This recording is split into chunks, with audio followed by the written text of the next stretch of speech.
Boa noite, pessoal.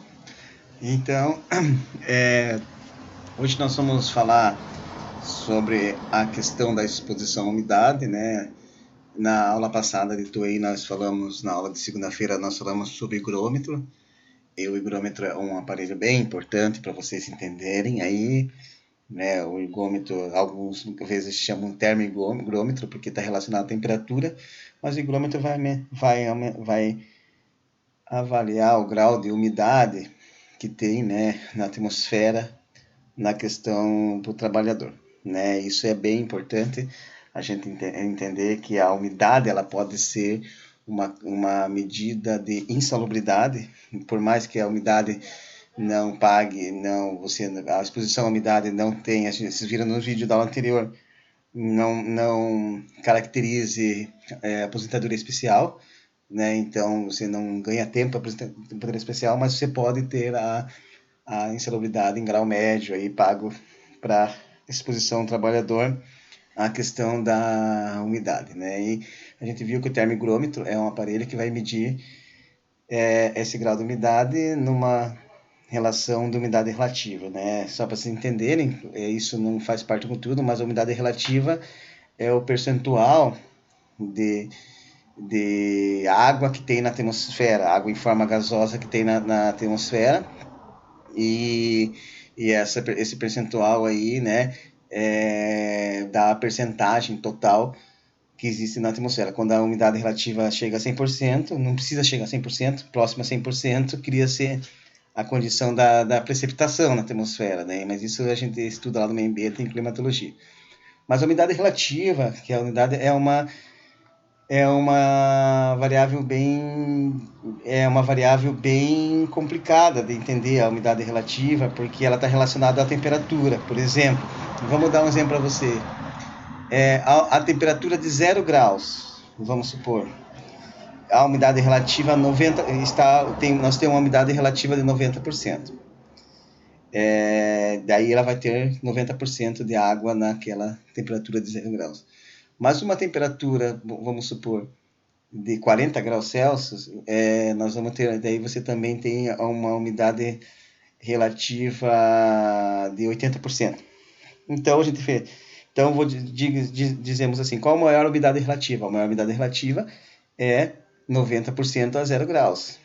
É maior umidade relativa do que 80% a 40 graus. Só que isso é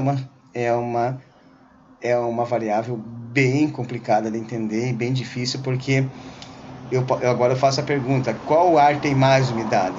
E eu vou dizer para vocês que a temperatura de 40 graus Celsius a uma umidade relativa de 80%, por mais que seja bem maior do que os 90% a 0 graus Celsius, a 40 graus Celsius nós temos bem mais umidade no ar. Né? Isso está relacionado à questão que quanto maior é a temperatura, o ar é mais dilatado, tem mais capacidade de ter água entre os gases atmosféricos, né?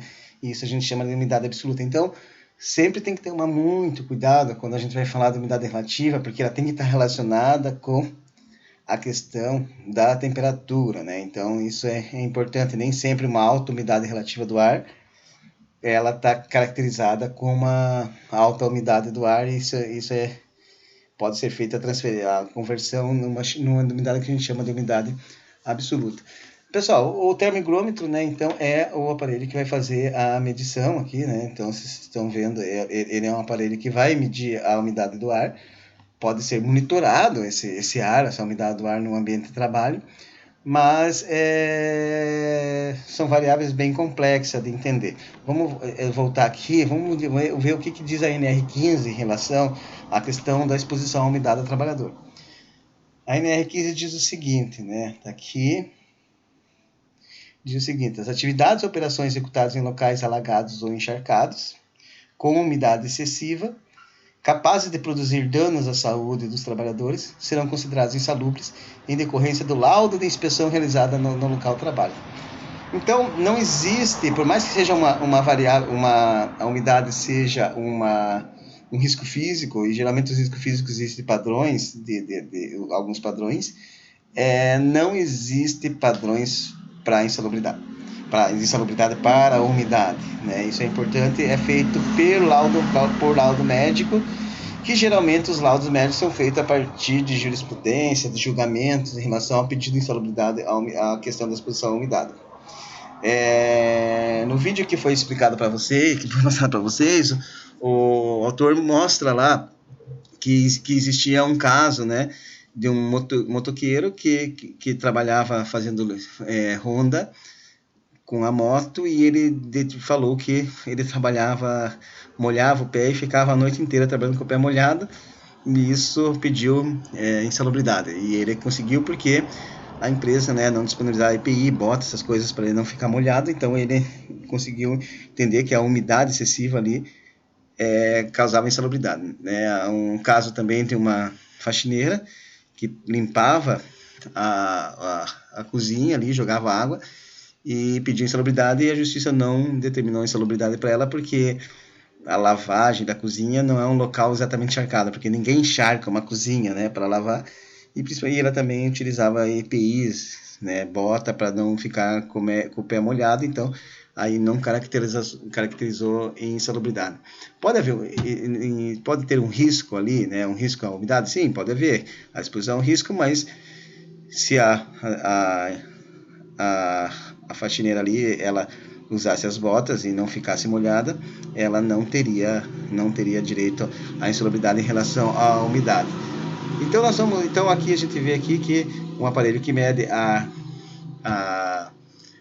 insalubridade é o termohigrômetro, ele deve ser utilizado, né, para a medição da umidade no ambiente, mas o que vai caracterizar ali é a umidade relativa do ar, que vai ser um subsídio, mas a relação está muito mais na observação do que na medição, mas é um dado que tem que ser tirado para entender isso aqui.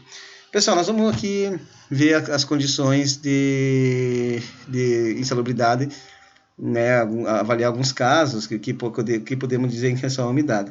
Então nós vemos aqui o pessoal trabalhando, né, o pessoal da limpeza trabalhando fora, né, limpando aqui um telhado aqui, né, mas eles podem estar expostos à umidade porque de trabalho externo, mas se a empresa disponibilizar EPIs para que ele não fique com o corpo molhado, a empresa não é obrigada a pagar a questão da insalubridade.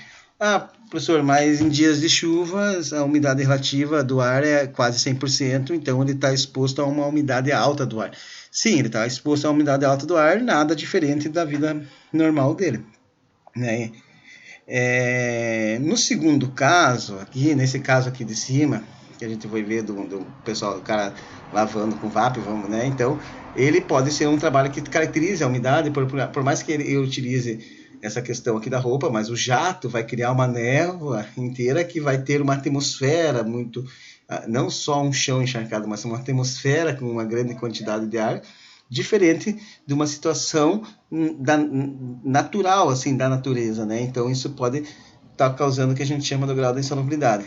Nessa questão, vamos supor esse pessoal que trabalha aqui em bueiros, esgotos. Aqui, nessa situação, esse trabalhador já vai estar, né, tá exposto à insalubridade, porque aqui ele já vai ganhar pelo risco biológico. Mas a gente vê duas situações de encharcamentos, ou seja, o alagamento, né? E o encharcamento da roupa corporal, né? Que a pessoa trabalhando aqui não é difícil manter o corpo não molhado, e uma atmosfera muito úmida também. Se tiver calor, quanto mais calor, mais úmida a atmosfera.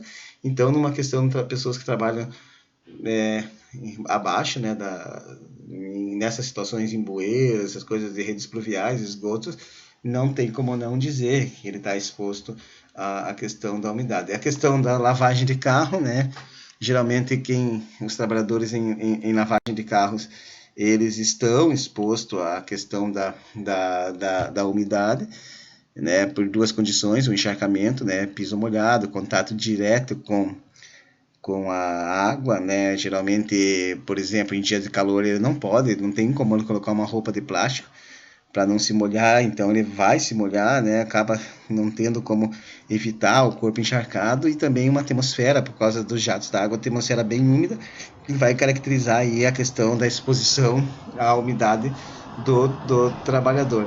E a gente vê outros casos aqui, né? Pessoal do trabalho externo, construção civil, aqui, né? Em determinadas situações, se a insalubridade aqui, se a condição do encharcamento é uma condição natural da natureza, aqui pode não caracterizar a insalubridade por umidade, né? Isso pode, se for tomadas as condições da pessoa não se molhar, né? E ela continuar seca, né? Quando estiver trabalhando, né? Sob condições de chuvas, né? Aí que é bastante interessante. Aqui o pessoal faz um bueiro, aqui já é uma característica que, por exemplo, não é só a umidade e a chuva relacionado a intempéries naturais, mas ele está posto numa condição de umidade aqui, colocando, né, fazendo aqui toda essa rede de drenagem. Pessoal, então a aula de hoje é isso. Nós falamos sobre exposição de umidade. Eu vou, né, deixar disponível esse link para vocês verem melhor essa caracterização e entender que a NR15 tem determina a umidade como um risco físico, e que ela não tem, né, um padrão quantitativo para qualificar. É feita a partir de laudos para exposição da umidade. Beleza? Muito obrigado pela atenção. Boa noite e boa aula para vocês.